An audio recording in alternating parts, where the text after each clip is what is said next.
estás? Hola Robert, aquí como siempre contento por tener la oportunidad de compartir con los hermanos a través de este podcast.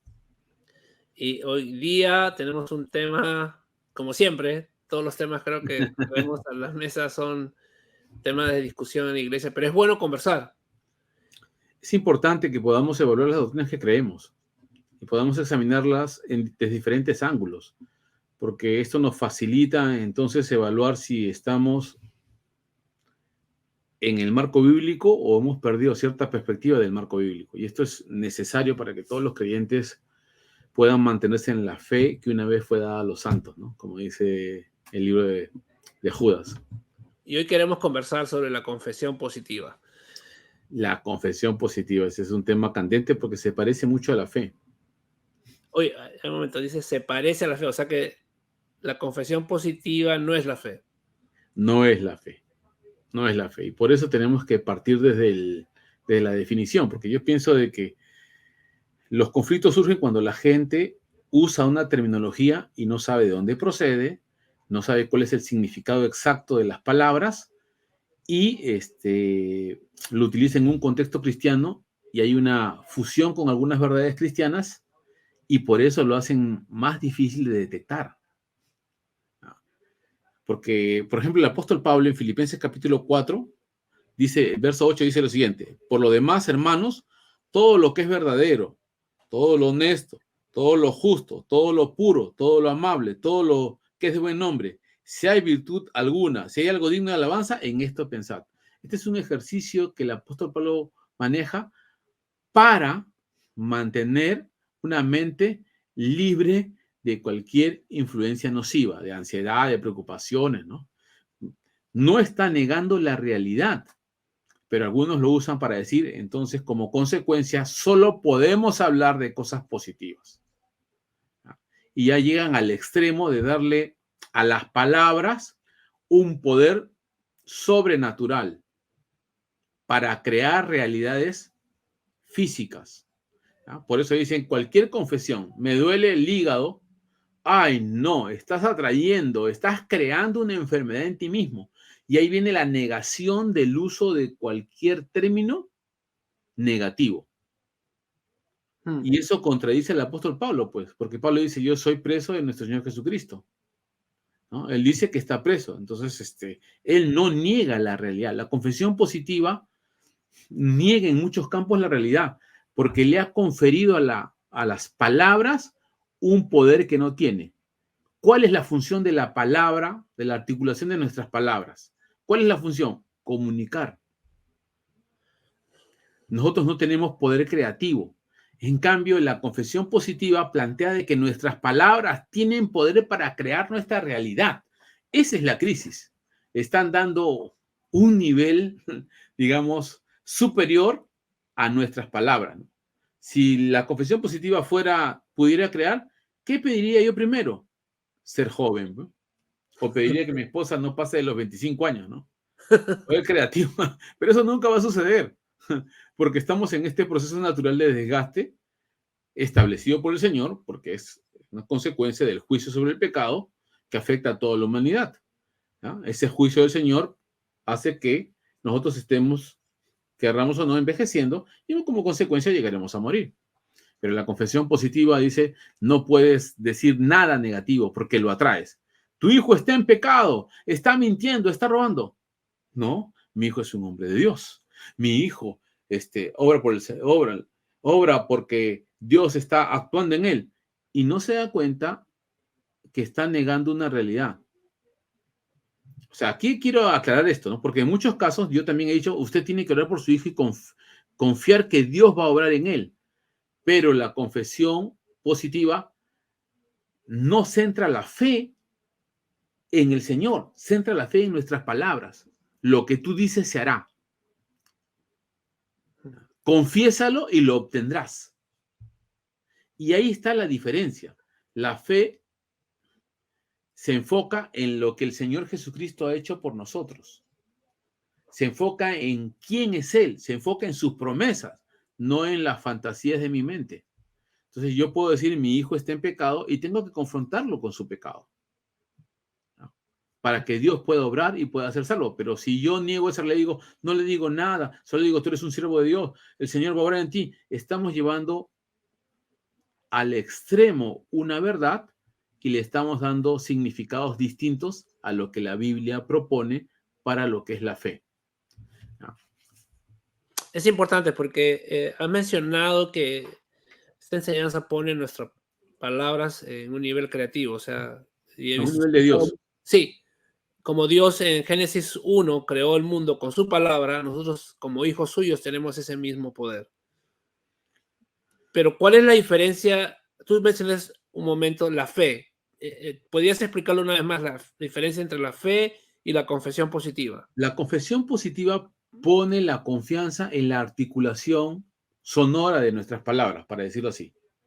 ¿Ya? Yo voy a decir, mi hijo es bueno, mi hijo es bueno, mi hijo es bueno. ¿Ya? Y nos lleva a un extremo de negar la realidad. En cambio, la fe es, yo evalúo el presente, mi hijo está pecando, está fornicando. ¿Ya? ¿Qué voy a hacer yo? Señor, ayuda a mi hijo a que vea que está en fornicación. O sea, no niegas la realidad, sino que confías en el Señor que puede cambiar mi realidad. No por la articulación o por el sonido de mis palabras, sino por las promesas que Él da de que va a bendecir a nuestra familia, que uno puede interceder por el pecador, ¿ya? Por las promesas que viene de Dios, de que uno puede, digamos, confiar en Dios y podemos orar por los que no conocen a Cristo para que conozcan al Señor, para que venga una luz y sobre todo de que si nosotros nos mantenemos en la comunión con el Señor, Dios va a obrar, pero no tiene nada que ver con negar la realidad, ni mucho menos que si decimos que mi hijo está en pecado, vamos a dejarlo esclavizado en ese pecado. Ese es el exceso ya de la confesión positiva, que niega cualquier palabra negativa, la retira de tu vocabulario. Y eso no está en la Biblia, ¿no? El apóstol Pablo varias veces habla sobre el pecado de la gente, ¿no? Habla de el fornicario, por ejemplo, o el incestuario, ¿no? Digámoslo así, de 1 Corintios 5. Él señala que el hombre está en pecado y deben reunirse y decirle, ¿sabes qué? Estás en pecado. Y si no quieres sujetarte a la autoridad de la iglesia y a la comunión de los santos y a renunciar a este pecado que es tan escandaloso que ni siquiera los gentiles en Corintio practican el incesto, entonces no, nosotros no podemos dar mal testimonio.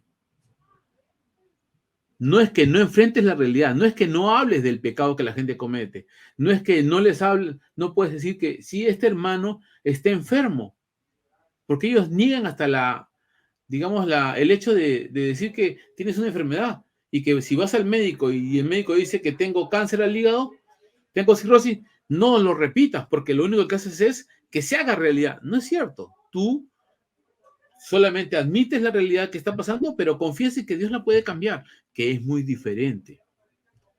Que es muy diferente. La fe es la confianza en lo que Cristo hace en tu vida. ¿Ya? La confesión positiva es el poder otorgado a nuestras palabras para que Dios haga lo que nosotros decimos. Es muy diferente, porque no se sujeta a lo que Dios dice, sino más bien nosotros sujetamos a Dios a lo que nosotros decimos. Esa es la diferencia entre la confesión positiva y la fe. La fe es que yo me sujeto a lo que Dios ha dicho. No, que el apóstol Pablo murió decapitado. Entonces yo puedo que muera decapitado, ¿no? O sea, martirizado. No, ¿cómo vas a decir eso? Eso es falsa, es una falsa fe. Nosotros somos más que vencedores. No hay nada que nos pueda oponer y podemos llamar a las riquezas con nuestras palabras. Podemos cambiar la realidad. COVID, te maldigo, desaparece y el COVID continúa, ¿no? ¿Por qué crees que esto se ha arraigado tanto en la iglesia? El asunto es que como suena tan esperanzador, como te abre las puertas a tener una oportunidad distinta en el futuro, como que te llena de confianza porque puedes hacer algo hablando, porque te da seguridad porque tú haces algo hablando, que en este caso es un tipo, entre comillas, sencilla de obra, porque yo lo hablo, lo digo. Entonces, hago que eso se realice. Te da hasta cierto punto el control de la situación y eso te genera cierto bienestar, cierta tranquilidad. Y eso es muy accesible a todos. Yo mismo, ¿no? Si yo pudiera hacer eso, cambiar algunas cosas, lo primero que haría es, Señor, o sea, obra de tal manera de que cambie al mundo, Señor. Yo lo primero que pediría es, Señor, cambia a los hombres, ¿no? Dale la oportunidad que conozcan de tu amor, de tu bondad. Ahí tendríamos que ver que no podemos llevarlo a un extremo, ¿no? Dios no va a saltar la voluntad personal de los individuos. Por eso es que el Evangelio te invita, ¿no? No te obliga. Es cierto que tratamos de que la palabra transforme su corazón, ¿no? Tratamos hasta cierto punto de convencerlos, por supuesto, pero no depende de nosotros, no depende de nosotros que la persona cambie, depende de la obra de Dios. Está sujeta a la voluntad divina y a la relación que tiene con esa persona, y no podemos negar que la persona también tiene responsabilidad. La confesión positiva es como que uno determina ya el destino futuro ya. Lo que decimos se va a hacer y no necesariamente va a ser así, ¿no? La realidad nos confronta y en este caso nos pone también los pies sobre la tierra, porque en muchos casos el COVID no se ha ido por la confesión de la gente. Quisiera ir cerrando, ya que nos queda poco tiempo, Hebreos 11, y quizás este es uno de los capítulos que más se usa para esta enseñanza. El versículo 1 dice, es pues la fe, la certeza de lo que se espera, la convicción de lo que no se ve. Y bueno, nos dan muchos ejemplos de héroes de la fe como Abraham, Jacob, José, Moisés, etc. El versículo 33 dice, todos ellos por fe conquistaron reinos, hicieron justicia, alcanzaron promesas, taparon bocas de leones, apagaron fuegos impetuosos. Sigue avanzando, 35 dice, hubo mujeres que recobraron con vida a sus muertos, pero otros fueron atormentados. Y ahí viene el balance, quisiera que puedas traer a esto y la enseñanza para ir cerrando. Dice, otros experimentaron oprobios, azotes, y además de estos prisiones y cárceles, fueron apedreados, aserrados, puestos a prueba, muertos a filos de espada, anduvieron de acá para allá cubiertos de pieles de oveja, de cabras, etcétera, etcétera. ¿Cuál es el balance en este capítulo? Porque se ve que, como si lees todo, increíble, grandes cosas, pero ves la última parte y va cerrando en que no todos estos grandes hombres de fe lo pasaron fácil, ¿no? Tú estabas hablando de la palabra, de la confesión, que si tengo una enfermedad, eso no, yo no lo voy a volver a repetir, pero vemos aquí un balance increíble en Hebreos 11. Ya con esto tú estabilizas el concepto de fe. La fe es la confianza en el Señor en cualquier circunstancia, ya sea de persecución, en este caso de ejecución, porque te pueden ejecutar, o de sufrimiento por causa del Evangelio. ¿Ya? No vamos a irnos tampoco al otro extremo de que todo el tiempo vamos a sufrir, porque Dios nos da cierto espacio para vivir en paz y tranquilidad, también, ¿no? Pero si te toca vivir una situación de conflicto, como algunos cristianos pasaron en la persecución, digamos, en varios países, ¿no? Algunos cuentan los conflictos que han tenido en ciertos países cuando ha habido guerra, en China, por ejemplo, cómo los cristianos fueron perseguidos. Pero en esa situación la fe se mantuvo, la confianza en el Señor, no en la realidad de lo que veían, porque sufrían, padecían, tenían necesidad, sino en la obra en que Dios estaba haciendo en ellos a pesar de esas circunstancias. Y aquí pasa entonces lo que dice Pablo en Filipenses, ¿ya? En todo y por todo estoy enseñado, como para tener hambre o para tener abundancia. ¿Ya? Todo lo puedo en Cristo que me fortalece. Aquí viene la formación del carácter y puede haber situaciones difíciles que nos ayudan a madurar como personas y pueden haber situaciones de alegría y gozo que también nos ayudan a crecer como creyentes. Por eso esto es importante, el balance en la verdad. Puede que un cristiano sufra o pierda a un ser querido. ¿Ya? Eso no deteriora tu fe, sino más bien la afirma. Pasas a ser como Job. Pero algunos han llegado al extremo de decir de que si no tienes plata, que si estás enfermo, que, digamos, no alcanzas tus metas, tú no estás teniendo la fe correcta, ¿no? Porque tus palabras no están cambiando tu realidad. Y ahí causan ciertos conflictos en el corazón de muchos creyentes que sufren, padecen, ¿no? Que tienen dificultades en la vida, que tienen enfermedades, que a pesar de que Dios sana, no sana a todos. Es la verdad. ¿ya? Y no por eso Dios deja de ser Dios, porque también el apóstol Pablo tuvo ciertas enfermedades y Dios lo usó para bien. Como en otra ocasión creo que hablamos sobre la ceguera del apóstol Pablo, que le sirvió para evangelizar a los hermanos de Gálatas. Y él mismo lo dice, ¿no? Que si ustedes hubieran podido quitarse sus ojos y dármelos, más bien me recibiste como un ángel de Dios. Es interesante lo que dice la Biblia. O sea, que aquí niegan el aspecto digamos, del lado del aprendizaje que nos da el sufrimiento en algunas situaciones tensas y difíciles de la vida, ¿no? Que nos ayuda a madurar como personas. O quizás cuando le preguntaron sobre el ciego a Jesús, quién había pecado, si el padre o él, y él ha dicho, no, esto es para glorificar mi nombre, ¿no? Correcto, Dios es soberano, Dios controla todo, o sea, es soberano de las situaciones que sufrimos y puede ser Señor en esa situación mientras sufrimos, o si morimos de una enfermedad terminal, Dios es soberano, es Señor, es Rey, como también de que si vives una vida piadosa y tienes una vida saludable hasta el día en que mueres.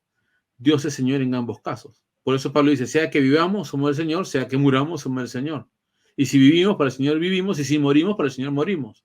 O sea, le pertenecemos a Dios en cualquier circunstancia. El problema en la confesión positiva es que niega el obrar de Dios hasta en las situaciones de dolor, de sufrimiento, de enfermedad, de pobreza. No estoy diciendo de que nos enfoquemos solamente en ese lado, porque ese es el otro extremo, pues. ¿Ya? Que si eres pobre, eres santo. No necesariamente. No necesariamente, ¿no? Porque hay muchos pobres orgullosos, sino que lo importante es que Dios obre en cualquier circunstancia. Ahí está el eje de la fe. La confianza en Dios si padezco y la confianza en Dios si soy recompensado. ¿Ya? Por todo y en todo he sido enseñado para serle fiel. Esa es la idea completa del pensamiento bíblico. Sí, nuestra dependencia en la soberanía de Dios. ¿Podrías orar, por favor, para cerrar? Oramos. Padre, te doy gracias porque en esta hora podemos aprender. Te pido que no queremos afectar la fe de los creyentes, sino más bien queremos fortalecer su fe en el Señor para que vivan confiando en Cristo en cualquier circunstancia. Es cierto que deben pensar lo bueno y en algunas situaciones deben pedirte a Dios con confianza y decir, Señor Dios, que tú vas a cambiar su realidad. Pero no permita, Señor Dios, que le den un valor sobrenatural a sus palabras, que la simple idea de comunicar lo que hay en nuestro corazón y también que comunique la confianza que tenemos en Cristo. Así que guarda tu iglesia de cualquier engaño. En la gracia de Cristo Jesús te lo pedimos. Amén. Amén. Bendiciones, Willy. Nos vemos. Oye, Rol, bendiciones. Y haga sus preguntas, ya saben. Bendiciones. Bendiciones.